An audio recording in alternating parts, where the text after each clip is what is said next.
Jim Rutherford speaks out after an embarrassing home loss on Saturday night and seems from practice hope to rectify Tocchet's post-game remarks in which he called out the team. We're going to be breaking down all that in this episode of Canucks Digest, but first make sure to hit that subscribe button and click the bell icon so you don't miss any and all updates surrounding the Canucks as they head into a big game against Colorado tomorrow night. With that, let's hop into the first topic of the day, which is Rutherford speaks out.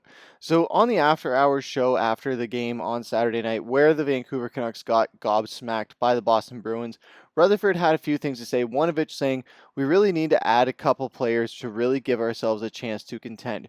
We can't be a playoff team with the record we have at home. And speaking of the record at home as well, so far this season, the Canucks have the sixth worst record at home, sitting at 5-7-4 while at Rogers Arena. They're much better on the road this year. It's the exact opposite of last season when we saw this Canucks team just be a dominant force at home and on home ice, making Rogers Arena very tough for teams to go into, especially when the Vancouver Canucks were scoring first in a lot of those games, putting teams behind early, making sure they were playing on their heels. It has not exactly translated into home games this season, but it has worked on the road for Vancouver this year. Thankfully, we're going on the road again soon, so hopefully that kicks off some more wins. But as far as talking about those home games, Rutherford went on to say, we beat ourselves at home sometimes. I'd say probably 2 to 3 games this year.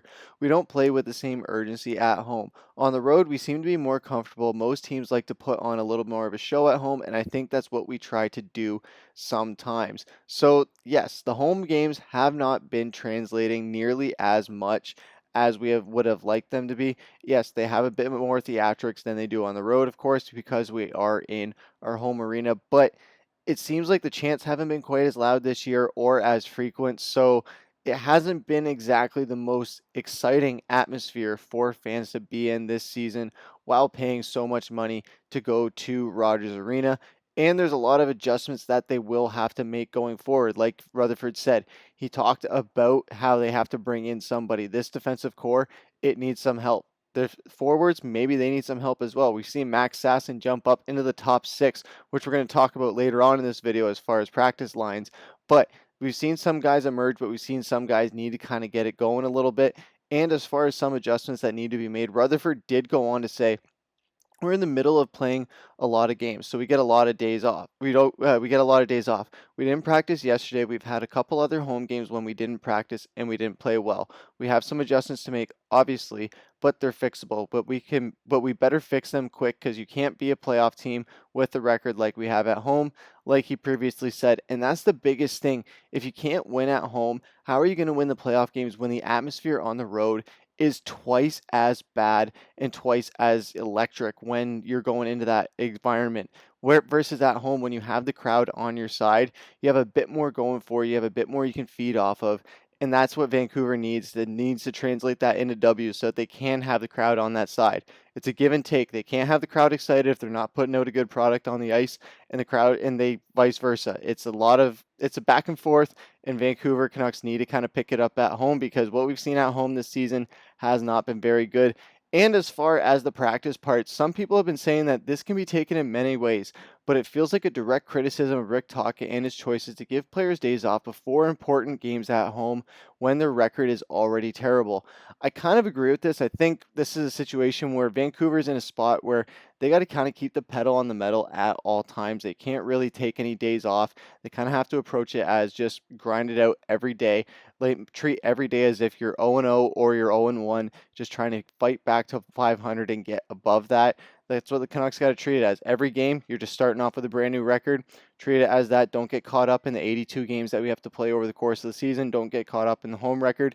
Game by game, period by period. Just take it shift by shift. Once you do a few little things right, a lot of the big things go right before you can get caught up in the big picture.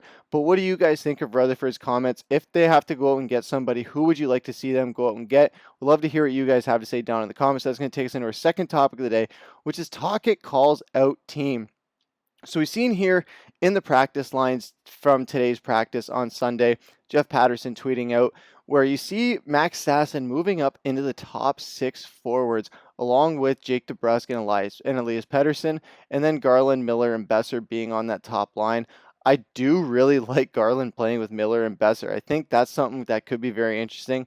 I know him and Dakota Joshua, they are a great tandem. They are a great team, one of the best dynamic duos we have on this team. But when it's looking like it's looking for the Canucks, especially at home, they need to do something to shake it up, and that's what they're doing exactly right here. And you see there where Branstrom and Darnay were the extra skaters, but then you have Höglander dropping down to that fourth line, Suter, Heinen, and Sherwood staying on that line. I do like Sasson moving up because he has been really proving himself a lot lately, and it's been really interesting. And this is kind of backing up what and trying to rectify what Tocchet was saying post game Saturday, being very, very frustrated, saying, I'm sure a couple of coaches are frustrated because we had a game plan that some guys didn't execute the game plan for some reason. I think sometimes the coaches take it not personal, but you get pissed about it, right? And he went on continuing to say, some guys aren't going to have their game. We understand that. Some guys were just not engaged.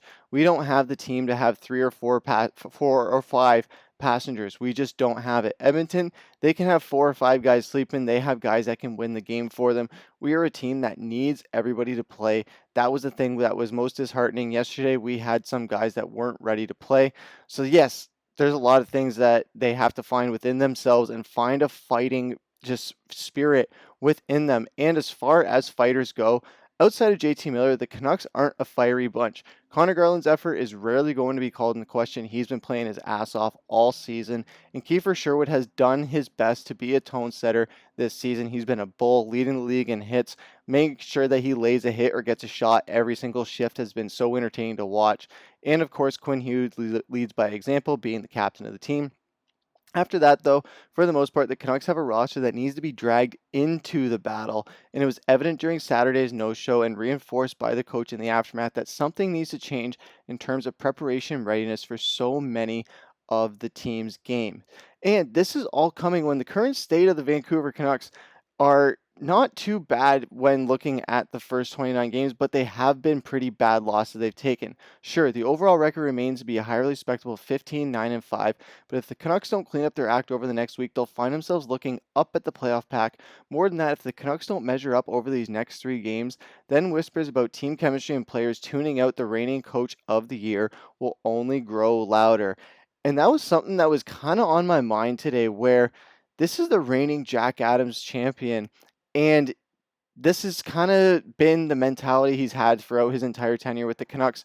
But Tocchet has kind of looked a little bit different this year, has kind of addressed the media a little bit different, held players accountable a little bit more intensely this season. I'm not saying that there's going to be any calls for his job or anything like that, but it seems like there's a little bit of things going on with team chemistry. I know we talked about the JT Miller stuff with Elias Pettersson. That's all the drama. I know people were calling it a soap opera in the comments of the last video. It's stuff that comes out with the Canucks. We just have to cover it, and that was one of the things where Freeman was offering a take. We took that take and ran with it. And now looking at this coming straight from Jim Rutherford's mouth, from Tocchet's mouth, where players got to get going. We need to go out and get somebody. We need to play better at home. Management is really holding this team accountable and really making sure that, hey, the players are knowing it not only in the locker room, but also in the media and on everyday life that, hey, we need to step it up because we are a team that was one game and 2 injuries away from being in the Western Conference final and having a chance to go and play in the Stanley Cup final. Now, Vancouver's not looking like that team that they were last season, despite all these offseason additions, looking fairly decent for the most part. But I think the big thing that was mentioned was the one right here where, for the most part, the Canucks have a roster that needs to be dragged into the battle. I think that's the biggest thing where guys don't look as hungry, and Tocchet even said that, where Edmonton, they have players that can win games for them. Vancouver, they have a few guys like that when they're all clicking at the same time. But when they're not all clicking or only one of them is clicking, it's a very tough road for the Canucks. So that's what they have to do. They have to make sure that when those all-stars in that core 4 isn't clicking or isn't excelling, the other guys need to step up. We know Kiefer Sherwood can do that. We know Jake DeBrusk can do that. Max Sasson stepped up in as the only bright spot of last night's game to avoid it being a shutout. But there's other guys that need to step up and need to jump up in those key moments. Maybe Danton Heinen, maybe Teddy Bluger. Teddy Bluger had a horrible game last game, and it needs to be rectified. So there's a lot of guys that need that comeback or bounce back game, and need to just make a bigger splash. But what do you guys think down in the comments? What did you guys think of the abysmal loss last night? What were your overall take on the game? What would you guys do? What do you guys think of Tocchet's comments? And what do you guys think is the future of this Canucks chemistry going forward? Love to hear what you guys have to say down in the comments. But that's going to do it for this episode of Canucks Digest. I've been your host, Griffin. Take care.